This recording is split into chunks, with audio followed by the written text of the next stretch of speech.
يا صباح الفل، يا صباح الهنا، يا صباح الطاقة الإيجابية. ازيكم عاملين ايه؟ أهلا وسهلا بيكم في فيديو جديد مع أم كريم. النهاردة بقى جاية أقول لكم بجد بقى بجد ربنا يبارك لكم. بجد بجد ربنا يصلح حالكم، بجد ربنا يستر أعراضنا وأعراضكم. ربنا يعمل لكم كل حاجة نفسكم فيها بزيادة. يا رب يا رب يا رب يرضيكم. اما بكتب لكم في تعليقات ربنا يرضيكم، والله ربنا يرضيكم لانكم مرضيني، فربنا يرضيكم. احلى حاجه ان ربنا يرضيكي. يرضيكي دي بقى يرضيكي في اولادك وفي رزقك وفي سمعتك وفي حياتك وفي زوجك وفي اولادك وفي كل حاجه وفي كل حاجه. ربنا يرضيكم. امين يا رب، امين يا رب، امين يا رب. النهارده بقى جايه اقول لك اللي لسه ما اشتركتش عند ام كريم، اتفضلي حطي دوسي على كلمه اشتراك، هتظهر لك كلمه الكل. دوسي على كلمه الكل عشان كل ما ننزل فيديو جديد تشوفيه معانا باذن الله في عيلتنا الكبيره. الله اكبر الله اكبر الله اكبر. اتفضلوا بقى ايه تشربوا معايا شاي، اتفضلوا كده. طيب بصوا بقى، يعني النهارده في ميزانيه 4000 جنيه. واحده حبيبه قلبنا كده بتقول لي يا ام كريم انا عايزه ميزانيه ب 4000 جنيه ضروري. لكام نفر يا جماعه؟ او لكام فرد؟ ل5 افراد. ل5 افراد. طيب 5 افراد عايزاهم ايه يا حبيبتي؟ عايزاهم اكل وشرب بس. انا بوضح لك الميزانيه هي 4000 جنيه، عايزاها ل5 افراد، عايزاها اكل وشرب بس. طيب بصوا بقى يا جماعه، طبعا انا بقى المفروض اجيب لك ايه ال 4000 جنيه، اقول لك ايه 4000 جنيه اهم زي ما ايه كله لا انا مش هعمل كده خالص خالص. انتوا عارفين ان ام كريم عندها تملك جديد، والحمد لله والحمد لله، ده بشهادتكم انتوا والحمد لله. انا جايبه ايه دلوقتي؟ جايبه 1000 بس. 1000 جنيه. تعالوا نعد سوا اهو. 200 400 600 800 ادي 1000. طب اللي انت بتقولي عليه يا ام كريم 4000، انت بتقولي بقى وهتتكلمي في 1000؟ هتكلم في 1000. بصوا يا جماعه، اللي ممكن يبوظ لك ميزانيتك حاجات كتير، حاجات كتير جدا، وتبص تلاقي الدنيا باظت منك لا قدر الله كده اهوت ومش عارفه تتصرفي. طبعا احنا في الميزانيات بنتكلم بقى بجد الجد، مفيش ولا هزار ولا اي حاجه، وربنا ايه يستر لحد اخر الفيديو ما نهزرش ولا نضحك مع بعض. تمام كده اهو، مع ان انا ما بعرفش اسكت، يعني لازم هتلاقوني، لان انا بتكلم بعفويه كده فهتلاقيني هضحك في وسط الفيديو. طيب هتعملي ام كريم، ما ينفعش يا حبيبتي تاخدي المصروف من زوجك وتروحي نازله جايبه ايه الفراخ والسمك واللحمه والرز والدقيق والسكر والشاي ومش عارف ايه ومليت بيتي خير. يا حبيبتي وماله، املي بيتك خير، ربنا يملى بيوتكم وبيوتنا كلها خير، بس بالعقل. هقول لك على طريقه حلوه جدا جدا جدا تنفع لاي ميزانيه، مش للميزانيه اللي هي ب 4000 جنيه اللي هم ال5 افراد اللي هي عايزاهم اكل وشرب. ازاي بقى يا ام كريم؟ انت خدتي الفلوس قسميها على 4، على 4 اسابيع بتوع الشهر، على 4 اسابيع بتوع الشهر. ما تجيبيش حاجتك بالشهر. انا اللي بقولك، انا جربت كل حاجه، انا جربت كل حاجه، جربت موضوع الشهر. في حاجات بتنفع، انا مش هقولك ما بتنفعش، في حاجات بتنفع وهنقولها باذن الله. لكن موضوع ان انت معايا 4000 واحنا 5 افراد وعايزه اكل وشرب وهم دول، ما ينفعش اروح ماسكه ال 4000 وانزل بقى، انزل على السوبر ماركت هاتي وهاتي وهاتي وهاتي وهوب الفلوس معيش فلوس. لا، امشي بالاسبوع، امشي بالاسبوع. هاخد 1000 جنيه، ال1000 جنيه دي اللي انا هاخدها، ال1000 جنيه اللي انا هاخدها هطلع منها اي شيء اقدر عليه صدقة لله. اول حاجة تعمليها صدقة لله. تمام كده اهوت، بنية اللي انت عايزاه، بنية بقى ربنا يوسع في رزقك، بنية ربنا يكرمك في ولادك، بنية ربنا يسترها معاكي، بنية الستر. تمام كده اهو. طيب انا طلعت اللي انا ايه اللي بيني وبين ربنا. هعمل ايه بقى؟ ال200 جنيه دي، ال200 جنيه دي فطار، دي فطار اسبوع، ده كتير. اللي انا بقولك عليها دي كتير، فطار اسبوع، وهقولك ازاي كتير. تمام كده اهو. طيب استنوا بقى عشان ما تتوهوش مني، تعالوا نشوف ال200 جنيه ديت فطار اسبوع ازاي. جيبي نص كيلو فول مدشوش، ونص كيلو فول مدمس، ونص كيلو جبنه قريش. حلو كده. نص كيلو جبنه قريش ب50، نص كيلو فول ونص كيلو فول مدشوش نص، نص ونص، هيبقوا الاتنين ب50 جنيه. لان الكيلو ب50، تجيبي نص ب25 من ده ونص ب25 من ده، ونص جبنه قريش انا جايباها ب100 جنيه، يبقى كده ايه، 100 جنيه. نص جبنه قريش ب50، ونص فول مدشوش ب25، ونص فول مدمس ب25. وواحده قالت لي لا ده بيبقى ارخص كمان.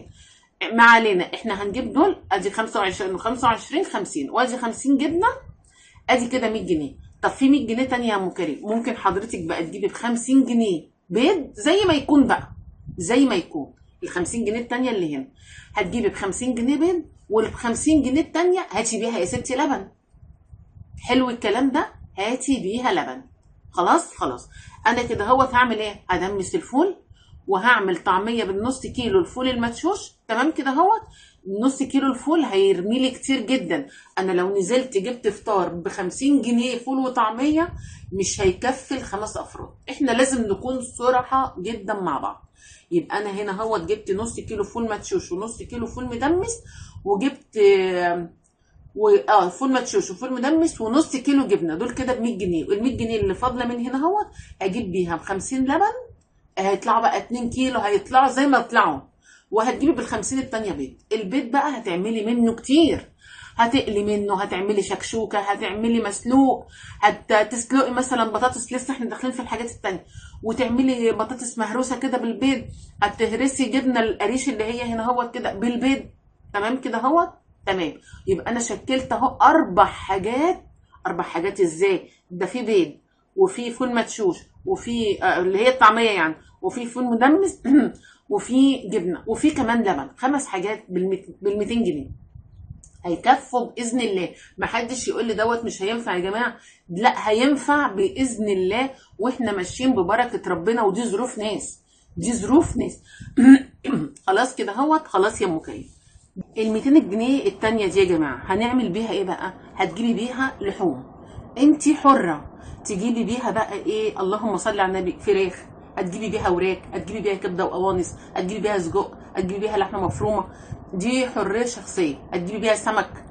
تمام. والله دول هيجيبوا مثلا ايه، كيلو السمك ب 80 جنيه، في ب 75 وفي ب 70. لما تروحي تجيبي السمك ما تجيبيهاش السمك الكبيرة، لا الكبيرة دي بتبقى مفتلة، يعني بتبقى مش حلوة في الاكل. بصي انا بجيبها ايه، بجيبها اللي هي قد كفه الايد، ما بجيبهاش صغيره قوي اللي بتبقى كلها شوك ويا فرحتي ان انا جايبه حبه سمك، لا انا بجيب حاجه ان العيال تاكل وتشبع. جيبيها يعني بصي قد كفه الايد كده. تمام كده هو. الكيلو هيرمي معاكي كتير. طيب لو انا جبت مثلا لحمه مفرومه، لو رحتي مثلا جبتي من اللي هي اللي هي العربيات بتاعت الجيش والحاجات ديت، تقريبا كيلو اللحمه تقريبا مش عارفه تقريبا ب 200 او ب 180. اللي عارفه يا جماعه تقول. لو جبتي كيلو لحمه ممكن مثلا هتجيبي عليه، لو لحمه مفرومه هتجيبي مثلا بصل، وهتجيبي طماطم وتعصجيها وتعملي مره صينيه مكرونه، هتعملي مثلا رز كده وعليه شويه لحمه مفرومه متعصجه.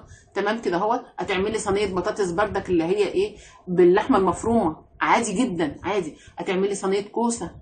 تمام. لو هتطبخي ممكن تمشي بعد ما تطبخي وتعملي التسبيكه تماما تماما، خلاص هترمي الخضار، ارمي معاه اللحمه المعصجه، ما ترميهاش نيه، ما ترميهاش نيه عشان ما تبقاش سايحه وتايهه في الاكل، لا انا هرميها، هحطها في الاكل وهي متعصجه، هتخلي لك الاكل زي الفل. طيب بالنسبه للسمك احنا قلنا ما نجيبش الكبير قوي، هنجيبه اللي هو الوسط. ايه تاني؟ طيب هقول لك مثلا الفراخ، لو جبتي فرخه بال 200 جنيه هتبقى كبيره، هتكفي مثلا مرتين باذن الله، مش عايزه اقول لك هتكفي 3. بطريقتك انت وباسلوبك انت، اتصرفي زي ما انت عايزه. تمام. يبقى احنا كده جبنا اللحوم وجبنا الفطار. تمام. طيب احنا هنيجي مثلا ايه للخضار. للخضار هتطلعي السوق بال 200 جنيه ديت، بال 200 جنيه دي هتجيبي طماطم وبصل. تمام كده اهوت. الطماطم يا ام كريم بكذا، والبصل بكذا. الطماطم يا حبيبه قلبي تطلعي الصبح تجيبيها ايه، اللي هي المستويه، اللي هي المستويه اللي هي وش القفص. ما تروحيش اخر النهار، اخر النهار ده بتبقى الحاجه حامضه. عشان اقول لك بمنتهى الصراحه بنرمي نصها. انا مره طلعت فعلا اخر النهار تبت الى الله، الحاجه بتبقى حمضت الطماطم لان الجو حر جدا جدا جدا. لا انا هقوم الصبح بدري اتوكل على الله كده، والفلاحين بينزلوا الحاجه او البياعين بينزلوا الحاجه. تمام كده اهو. وهروح جايبه الحاجه بتاعتي، وش القفص بيبقى ارخص شويه. البطاطس هجيبها الصغيره، مش لازم اجيبها الكبيره، مش لازم، هتبقى ارخص شويه. البصل لو جبت البصله كبيره كده اهوت هتلاقي الكيلو بقى ايه 5 6 بصلات. لكن لو انا جبتهم صغيرين يعني اللي هو الحجم الصغير، هبقى انا براحتي بقى. عايزه طبق سلطه، مش همسك بصلايه كبيره اخرطها وتبوظ مني وتتركن او تترمي، لا لا لا لا لا، مش عايزه الكلام دوت. تمام كده اهو، احنا اتكلمنا على البصل واتكلمنا على البطاطس واتكلمنا على القط. ممكن تجيبي مثلا ان شاء الله لو كيلو واحد خضار في الاسبوع وتمشي بيه نفسك، تمشي بيه نفسك مع البطاطس والطماطم والبصل بال 200 جنيه ان شاء الله. قولي يا رب، قولي يا رب، وربنا هو اللي بيمشي لك حياتك. لا انت ولا انا ولا اي حد، لا انت ولا انا. طيب احنا اتكلمنا على السوق واتكلمنا على اللحوم واتكلمنا على الفطار. تمام كده اهوت. الفطار هيمشي فطار وعشاء. طيب يا ام كريم انت بتقولي نص نص نص نص. بصي يا حبيبتي انا هقول لك حاجه، خليكي، انا هرجع لك للفطار بس احنا هنمشي هنا. بصي هرجع لك للفطار ما تقلقيش والله. هنا هتبقى العلافه، اللي هي ايه العلافه؟